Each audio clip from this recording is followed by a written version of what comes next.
Un placer, Prince. Nos vemos. Gracias. Estuvimos en contacto con Carlos Sanabria, consultor de riesgo de la consultora Stonex, hablándonos sobre el escenario agrícola y también perspectivas.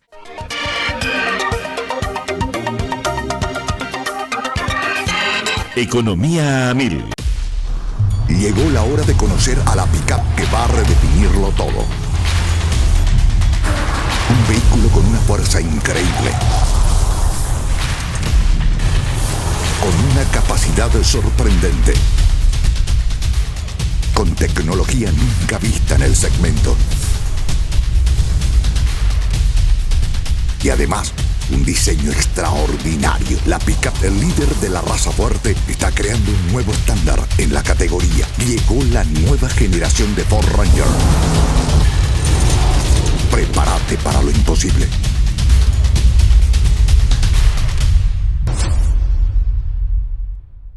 En Economía al Oído, Manuel Ferreira analiza los temas que marcan la economía global, regional y de Paraguay, con una mirada crítica y enfoque claro. Y si buscas noticias y voces claves del ámbito económico nacional, escucha también el podcast Economía 1000, el espacio de entrevistas y actualidad. Dos miradas, una misma fuente. MF Economía e Inversiones.